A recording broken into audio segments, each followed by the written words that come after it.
Peaky Blinders series has most of the best written dialogues ever, because every interaction in the series is kind of a war which words are using instead of guns. So characters has to play that conversation game smartly, and because of that, even if the whole segment is staged, still the psychological tricks behind these interactions are real and really well written. And in this video, you will be learning how Tommy Shelby dominates every conversation even when he was under pressure and never ever lose one with 4 really simple tricks. I'm sure it will be very useful for you, so stick to the video. First one is asking state-breaking questions. I know we covered this in our another video, so I will keep it short here, but I have to explain this here again. This one is one of the most important lessons you can learn from Thomas. He knows how to use this trick to overcome his enemy in a conversation, and the outcomes are always favorable to him.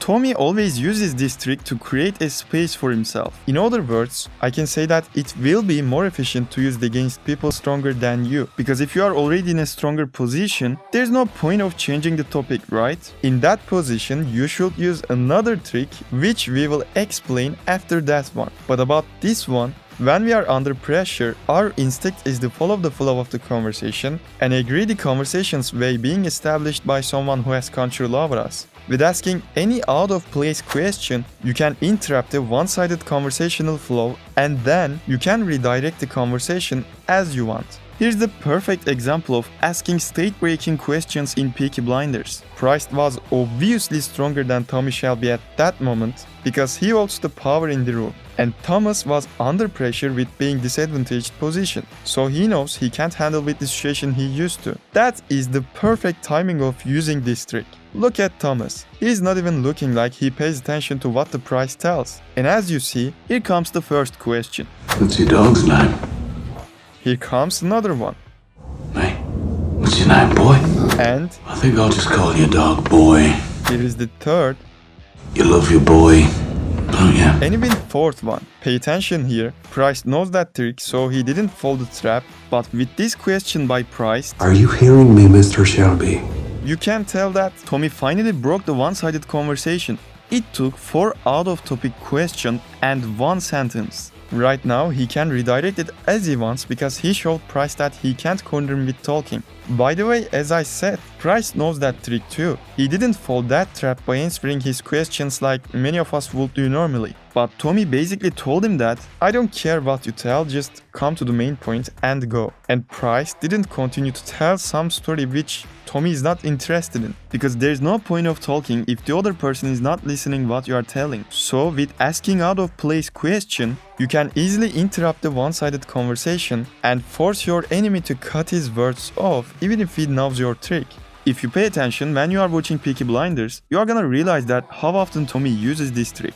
And you should learn it immediately because that's gonna help you reclaim your power in almost every situation. Also, second trick is connected with this. I told you how to break the flow of the conversation's flow, but what if they use it against you? And what was the Price's mistake that caused him fail here? Now you are gonna learn how to finish your sentences. First trick was aiming to break the flow of the conversation, but the second trick is aiming to not let others break your flow of conversation. You can't get what you want if you let anyone to break your conversation's flow, right? Because you just can't come to the main point, just like Price couldn't. Tommy knows that too, so he always finishes his sentences even when there's a bomb which is about to explode. Let's have a look at this scene. Tommy is trying to make them understand and show them what happens if they don't listen to him. Responsibility for the welfare of my Shelby, constituents. the clock is still ticking. Consumption of opium is very prejudicial to health.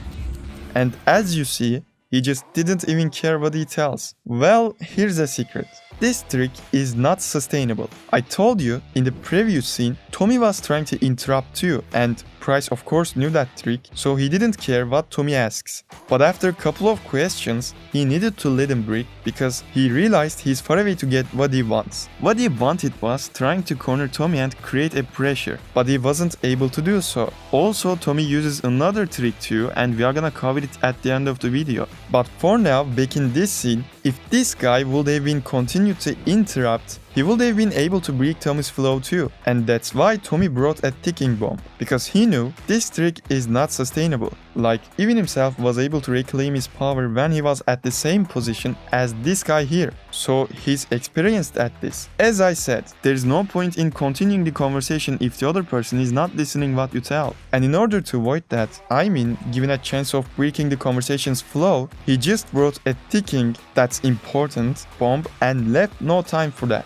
Tommy knows how to maintain the flow of the conversation or how to break it exactly. So I wanted to show you how to get what you want in a conversation in both scenarios. As someone who is under pressure or as someone who is superior. If you're the one who is under pressure, just ask questions has nothing with the current topic and continue to ask till you break the flow, like Tommy did here. And if you are the one who is superior, never let them to break your conversation's flow. Know that first trick can be used against you, so find a way to avoid that, like Tommy did. Of course, I'm not telling you roam around with a bomb, but you can let them know that at the end of your conversation you will connect your words to something they are interested in, so they will most likely wait for you. If you like the first two tricks, please leave a like because that really helps us. Let's continue. Third trick is holding eye contact. Tommy most of the time uses this trick. It doesn't matter if he's in a superior, inferior or equal position. And holding eye contact has a lot of different means. Like it can be a sign of paying attention, attractiveness for the person who maintains eye contact and etc.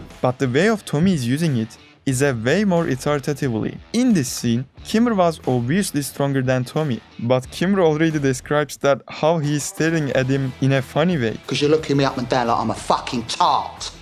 Notice here, he also combines that look with his body language. As you can see, his chin is positioned a little higher. That tells us, subconsciously, he thinks he's more authoritarian than them. That is how to combine it with your body language. And here is another one. You see, Tommy is not even blink, and this causes the tension between them to rise. Tommy of course does this on purpose every time. As you see, Luca is the first one who breaks the eye contact by looking down. They just met, and it's possible to say they were equal here in terms of power, but he established his authority with this trick. And in this scene again, Tommy is not even blink. And after a couple of seconds, Luca breaks it. That was when Luca was looking like he won on the table, but he broke it again. Even in the scenario, which Luca won and Tommy lost, Tommy still looks like more authoritarian and scares Luca. That is the way of Tommy's establishing his pressure. Just imagine these cold eyes are staring at you. Comment below what would you think. He never hesitates to use it and always makes his opponent to think he's stronger than them. So you can use this trick in your daily life too. But as I said, it has a lot of different means and it changes depending on when and how you combine it with your body language. For example,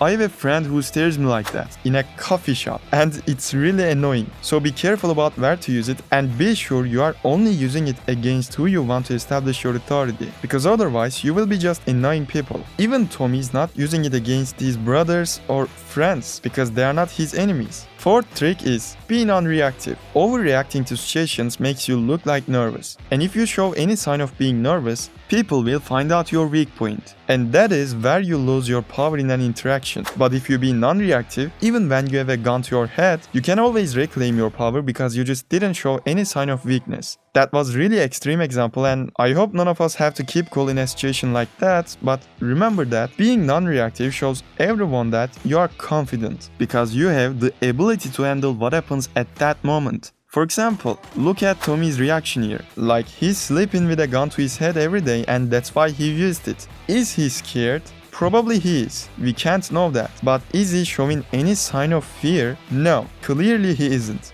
That is how Tommy got what he wanted in that table. And that's how you should keep your confidence. If you keep your cool in any situation, even if there's a gun to your head, most likely people will think like this isn't working. So there's clearly something wrong about this guy.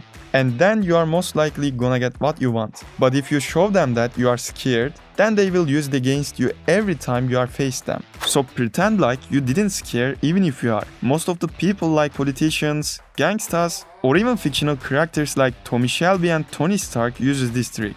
About Thomas, there were hundreds of times when he was obviously in a bad or weaker situation when he's threatened. Like as I said, back in this scene, we can't tell that if he's scared or not. But he's clearly non-reactive to everything. Everything Price tells, everything Price does. He just doesn't care. And that was the last trick Tommy used to regain his power and establish his authority. Alright guys, that was it for the video. What do you think? Comment below if these tricks are usable or not. And also be sure you are subscribed to be aware of more content like this. See you in the next one.